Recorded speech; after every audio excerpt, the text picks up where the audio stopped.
My fellow Americans, this is Liberation Day. And tens of thousands of protesters have gathered across the United States and other parts of the world. Remembered as the day American industry was reborn. I feel like the past 24 hours has just been a complete nightmare. The stock market is plummeting in response to down on fresh fears over tariffs. I was saved by God to make America great again. This new administration done so much damage. Oligarchy is taking over our country. No rationale, no plan, no conscience. We are seeing dramatic shifts in U.S. trade policy, with the real consequences for both Americans and global markets. What began as a promise to make America great again has instead created a perfect storm of rising prices and supply chain disruptions. Hello people, it's Xinchen here. Now, let's unpack how we got here. Our investigation begins in East China. EU in East China sent over $12 billion worth of goodies to the US in 2024. We're talking toys, hardware tools, fabrics, and even holiday decorations, all caught in the crossfire of US tariffs. I've heard these are super popular in the United States. They are. Okay. Hundreds of containers of these get shipped to the US every month. I think around $10 in the retail stores. So regular consumers can spend $10 and do it at home. Exactly. It's super affordable. So yeah, these comes with... So it says like press on short lens. So it's a shorter lens. Yes. So there are different options. Yeah, I think they have more than 20,000 SKUs. You just have to open it here. Yes. The gel, it's actually on the nail already. 1 second, people can just put it on. Exactly. And change styles. Yeah. I wear press-ons all the time. Press-on nails help me out a ton. So China now has a 125% Some $300 million worth tariff. of China-made press-on nails enter the US every year, owning nearly half the market. But tariffs? They are putting the glam in jeopardy for American nail lovers. There's a freeze of business right now. There's a low stock in the local retail market. The price of these are going to go up very quickly, very soon. Are there other alternative sources for these fingernails? China is the biggest manufacturing place for this right now. This has never been made in the US before, and I don't think it's possible to have it made in the US in the future either. It's impossible. Dig a little deeper, and it's not just about pretty nails. It's about the key material that makes them. ABS, the plastic backbone for cars, electronics, toys, and medical equipment. 60% of the world's ABS supply comes from China, 17% from South Korea, and 6% from Japan. The US isn't exactly pumping out ABS. When tariffs kick in, existing US manufacturers face higher costs overnight. So who pays the price? Hi, Josie Pani. Welcome to join our channel. Today we are selling only for $19.99. $19.99, Jennifer, for the apple flavor. So this is live on TikTok. Yeah. This is our TikTok live stream. We sell perfume and the other products.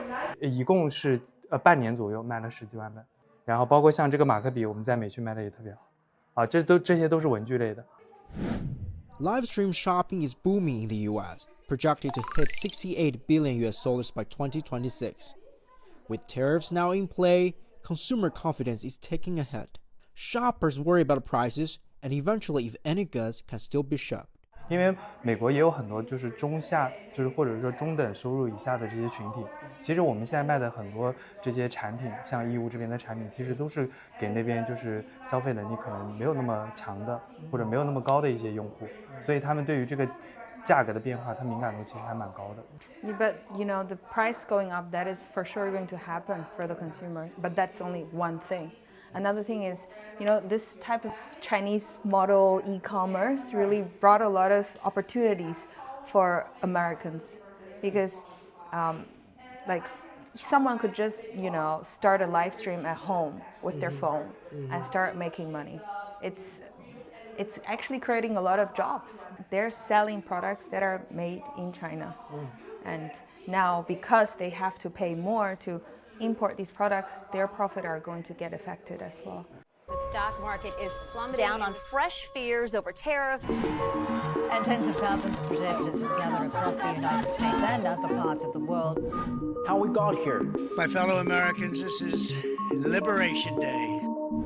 The price are going to go up very quickly. A complete nightmare. Right now, we are suffering. Oligarchy is taking over our country. The old relationship we had with the United States is over.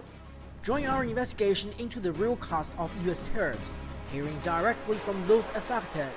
Instead of it being America first, it's America alone. 解铃还需系铃人. Let's talk about the impact of tariffs on small business. Small business owners in the U.S. really took a hit from the tariffs. And then overnight, the cost just more than doubled. My margins were gone. I am absolutely going to implode. I have 20 employees, and right now we are suffering under the stresses of these tariffs.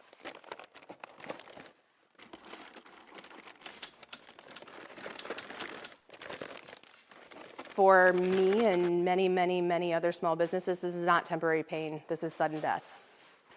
This is instant death in the full size. So I'm a mom that solved the problem all new parents have of babies dropping and throwing everything. So I created a line of products that allow you to keep things within reach and off the ground. And we continually do production in China. And we have products that are ready to ship here now. They were supposed to ship last week. However, once the tariffs were announced and we realized that instead of paying $30,000, we were going to have to pay $230,000, we don't have that kind of money in 2 months when we run out of this stuff. There's nothing else to sell. I was sitting on my kitchen floor crying the other day, and my son came and sat by me. And I realized I can't teach him this. I can't teach him that we sit down and cry when things get hard.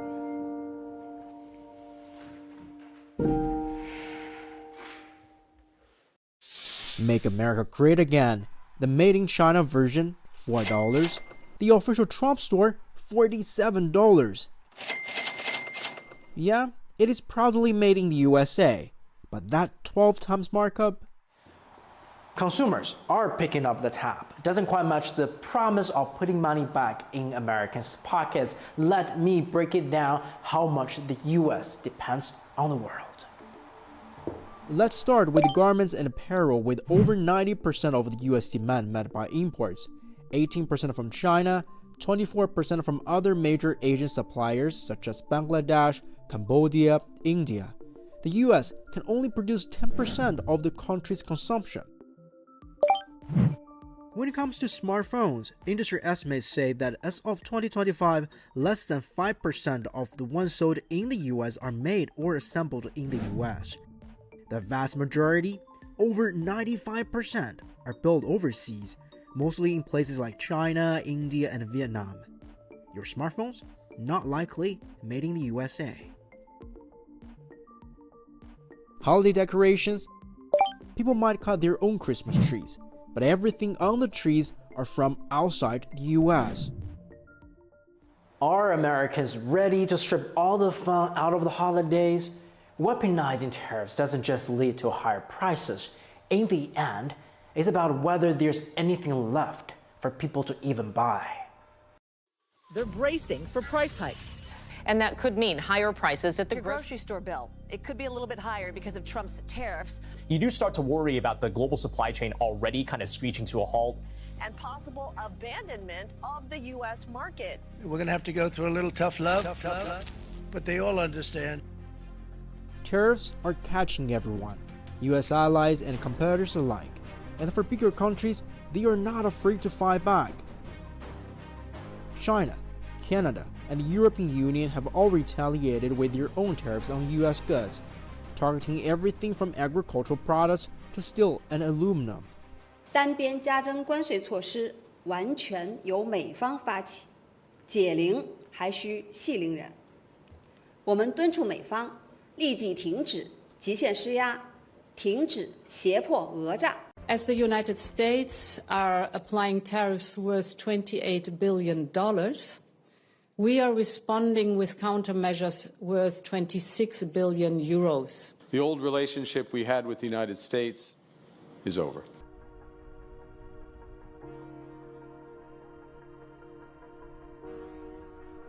Following U.S. 25% auto tariff came into effect, Stellantis assembly plant in Windsor, Canada, decided to temporarily shut down. It's hard to comprehend at first, and it's hard to see where things are going to go from here, right? A little nervous, to be honest. Right now, with the way things are going over in the United States, it definitely affects us. And if we're not selling cars, we're not going to have a job. Stellantis also announced it would pause production at a plant in Mexico and temporarily lay off some 900 workers at 2 plants in the U.S. Midwest, in Michigan and Indiana. The car companies will not keep building cars if they can't sell them. They just can't do that, and they won't. So if they're not building cars, they will lay the workers off. This will snowball through the entire economy of the globe. To stand up for its people, Canada hit back with 25% retaliatory tariffs on U.S. vehicles that are not compliant with the U.S.-Mexico-Canada Free Trade Agreement. We will fight the U.S. tariffs with retaliatory trade actions of our own that will have maximum impact in the United States and minimum impacts here in Canada. Facing retaliatory actions, U.S. President Donald Trump announced a sudden 90-day pause on some tariffs on social media. Does it provide a temporary relief to some countries? Not exactly. Mounting uncertainties, even top U.S. trade officials were left in the dark. What do you know about this pause? What are the details of it? How many days? How many weeks? I understand it's 90 days. I haven't spoken to the president since I've been. So the trade representative hasn't spoken to the president of the United States about a global reordering of trade. Yes, I have. I've just been in the hearing with you, sir. But yet he announced it on a tweet. Policies being reversed, going back and forth, and it's really confusing. For the next 4 years, a lot of people are going to be nervous, and when people are nervous, they just stop moving entirely. And that's where things start to slow down, because orders are canceled, orders are delayed. From there, it leads to layoffs. So my issue right now is the uncertainty. So the Trump administration isn't coming forward and saying, okay, we want this, this, and this. It's completely unclear what they're asking for. The back and forth over tariffs even brought down U.S. Customs computers. Yet, hours before announcing the 90-day pause, President Trump posted this on Truth Social.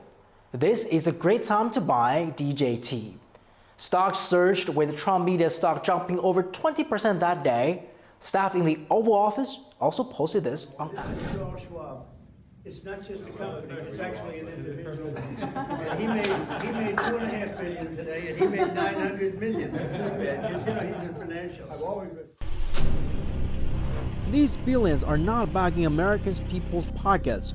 The uncertainties and drama, former U.S. Secretary of State summarized as will develop. But the message that this is sent to countries around the world, including some of our closest allies and partners, is we need to move away from the United States. We can't rely on the United States. We're heading to a place where instead of it being America first, it's America alone. The stock market is plummeting down on fresh fears over tariffs. And tens of thousands of protesters have gathered across the United States and other parts of the world. How we got here.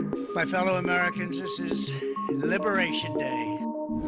The prices are going to go up very quickly. A complete nightmare. Right now, we are suffering. Oligarchy is taking over our country. The old relationship we had with the United States is over.